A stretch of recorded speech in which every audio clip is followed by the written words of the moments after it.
G'day. Over the years, we've been approached by lots of people starting small businesses, and many of them have opted to run for a TLA as their business name. What's a TLA and why is that a bad idea? I'll tell you why in today's video.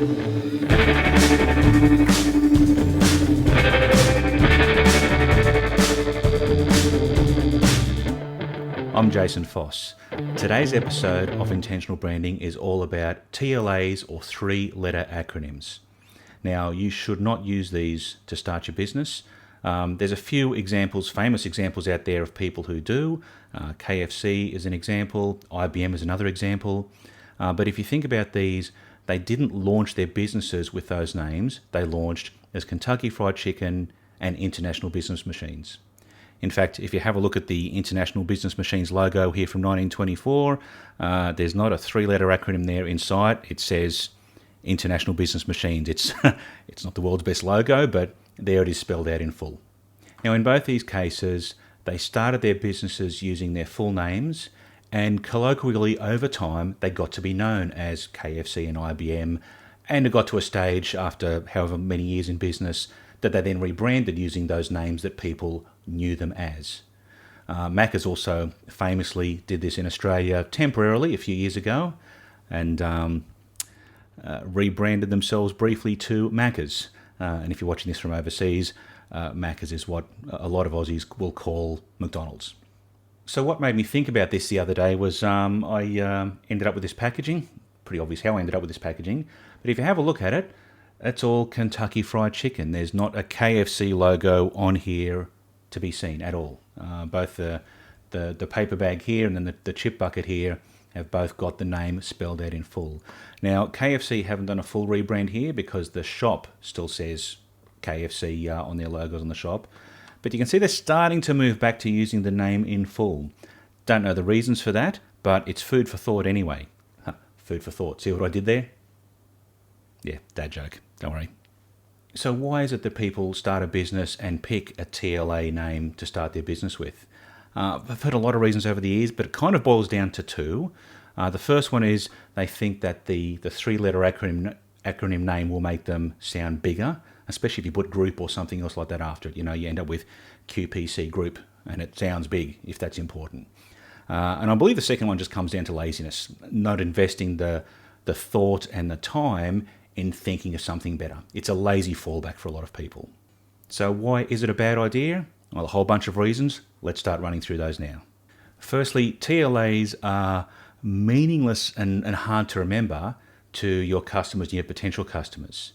You know, you see a name referenced somewhere as, was that QPC group or QCP group, or it started with a Q, what was it again?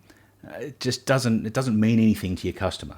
Now, sure, you can spend a lot of money on brand awareness campaigns to educate your marketplace about your name, but why do things the hard way?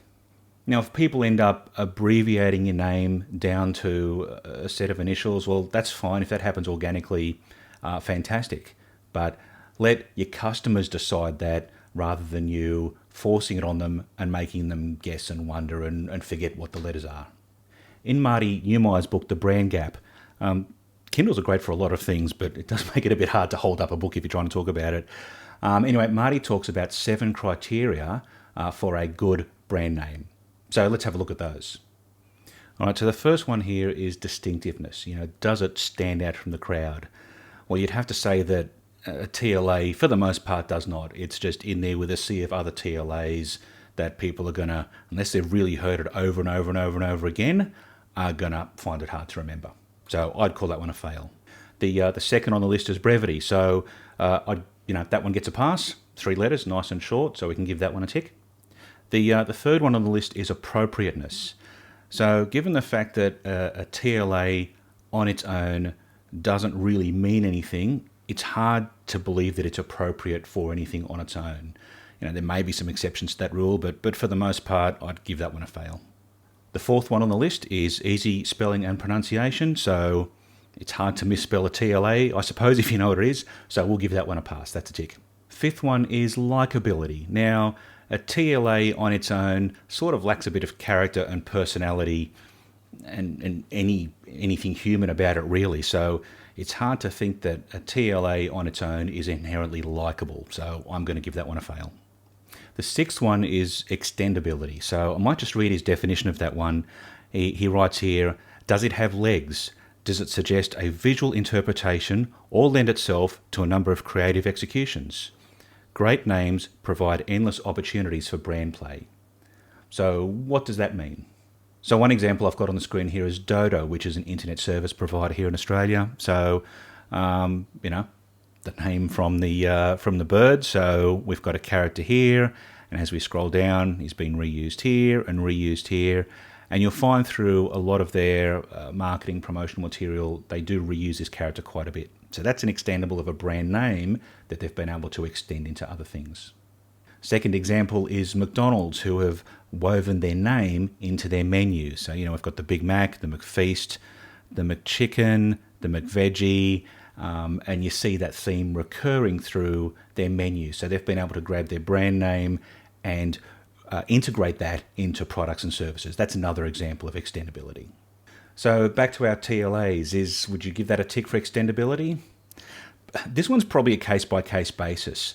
There would be some out there that you probably could do something with, especially if those three letters end up spelling a word in some description. But if it's something like CQT or XPZ or something else like that, it's hard to... I'm more inclined to give that one a fail than a pass, but it's probably a case-by-case basis. But for the sake of today, I'm going to give it a fail. And the seventh one, the last one, is protectability. So, Marty's talking about things in a legal sense there, but I'd also kind of put that in the bucket of, in the minds of your customer as well. Is it a name that you can own in their headspace? Again, it's possible, but you're probably going to have to throw a fair bit of marketing budget at it to educate everybody. Again, I've said this before, why do things the hard way? So on that list, we get a pass on 2 out of the 7 criteria there. Brevity and ease of spelling.